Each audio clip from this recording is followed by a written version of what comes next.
I'm gonna start off with something controversial, straight off the gate. Out of the gate, not off the gate. Off the gate, I don't care what it is. Focus, out of the gate, off the gate. Anyway, controversy. COVID is done. Almost. COVID is almost done. But COVID is done affecting real estate in these numbers right now. Have people left because of COVID? We're gonna find out today on this week's McInnes Marketing Minute. Welcome back, guys. So yes, the ramifications of COVID are done in this market right now. Jay, you can talk a little bit more on that, but there's a lot of talk going on about what's happening because of COVID. Is the market still gonna come down? This is just a dead cat bounce. The Great Depression that everyone's been predicting supposedly for the last 10 years is coming back, so on and so forth. But we're here to call it out and here to call out the BS really. And I think every now and then we do a topic like this where we just feel so strongly that we need to put some truth into it. And that now is this current phase of COVID is done affecting our numbers, not just in BC, Canada-wide as well. There are a lot of provinces whose numbers are doing exactly what ours are doing, which is climbing. Yeah, quickly. it's interesting as well because that's Edmonton for one, Vancouver, Saskatchewan overall, Ontario as well.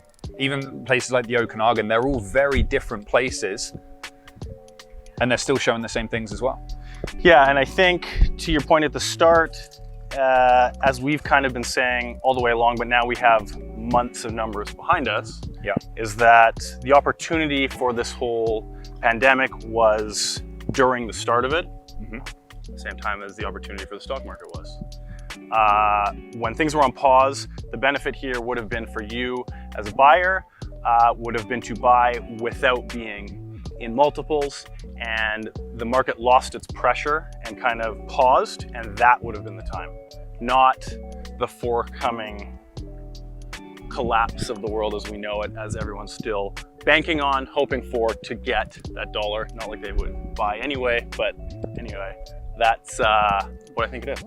That's where the deal was. So, and that's it. We'll come to that. The deal comes in many different ways. But the reality of the situation is, especially to a lot of the naysayers out there who keep on talking about the way the market is going to go down and this is a dead cat bounce, we've shown constant improvement since April, really. Well, so May, June, July, it's been constant improvement and the numbers have been moving onwards and upwards. So beyond all the naysaying and what's going to happen, the reality of the market at hand is April was our weak point, and since then, the numbers have been increasing and getting better.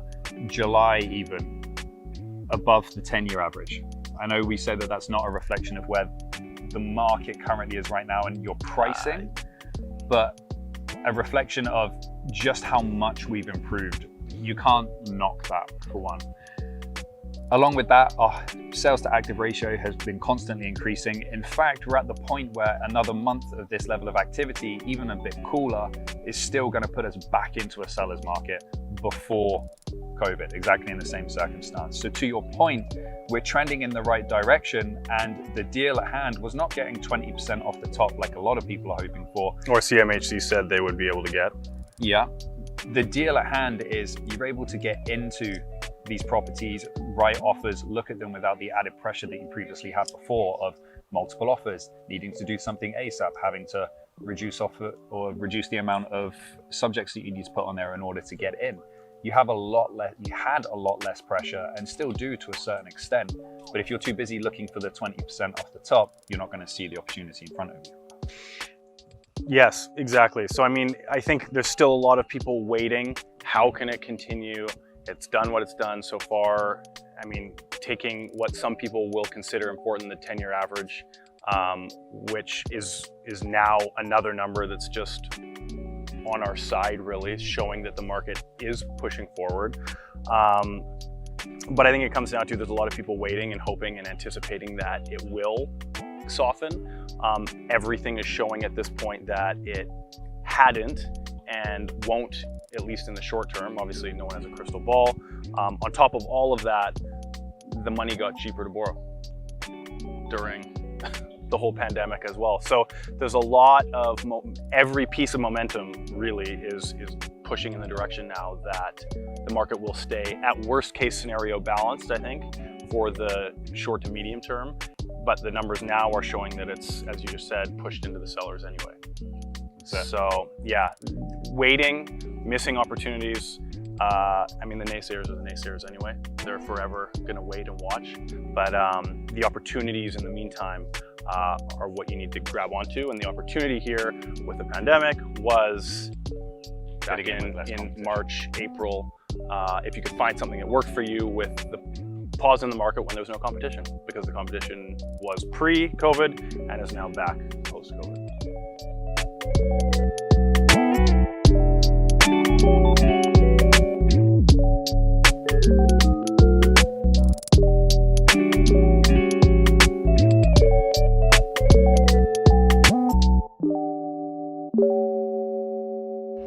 Another thing that's really important to recognize is what you're actually saying. So the market coming down, for that actually to happen, there's nothing which is actually suggesting that's the case. In fact, you need everything to 180 what's being said right now in order for that to even start the process of what's happening, let alone actually being in that stage for a continuous amount of time to actually see those prices drop, being in that stage for an even further amount of time to see it drop in the way that you want to drop.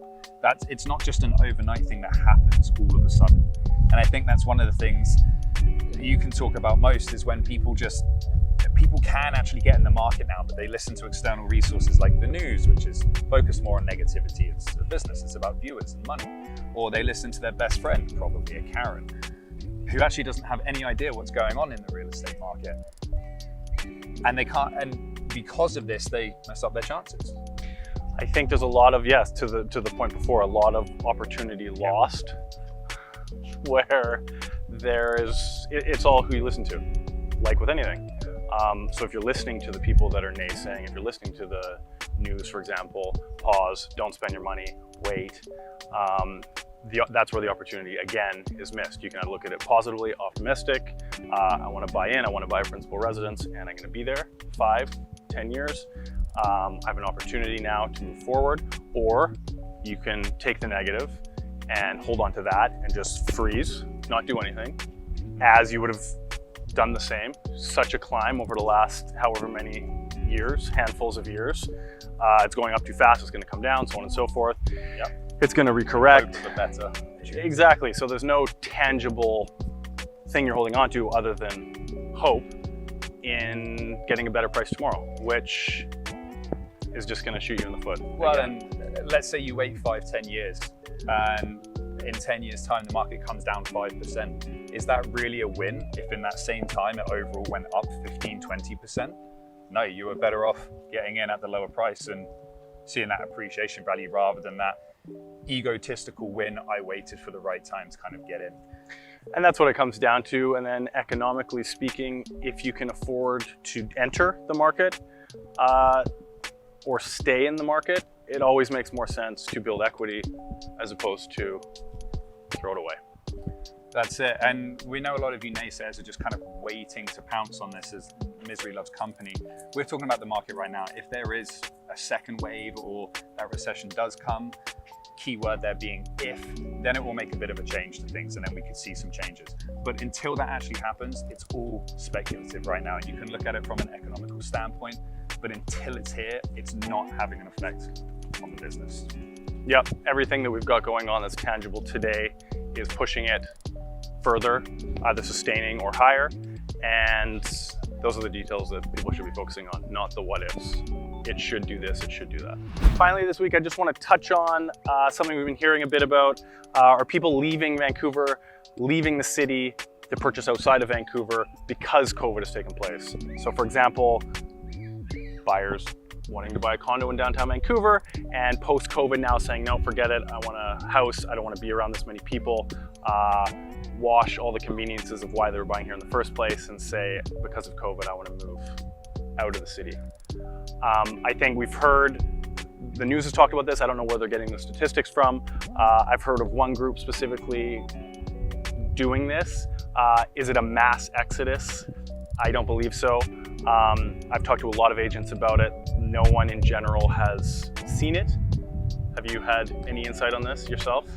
None at all, right? Again, with the mass media side of things, it's just a story and we're still busy downtown. So it's not the spin that goes on it is nothing is happening downtown because everyone is flocking out of the city, and it's not something in which we've been seeing at all. I think it's just a narrative that, you know, like you said, maybe the odd group that they've got a hold of has been doing that, and that's not the case. But thinking that's going to have any effect on you as a buyer or seller, whether it's going to cause more competition, make things more difficult or easier, I think it's vastly over exaggerated, personally. Yeah, no, I agree. I don't think it's something that's happening. I think it's a narrative as well. And I don't think you're going to see downtown half vacant in a year because everyone chose to move out and get out just because this took place. That's it. That is us done for this week. Bye-bye.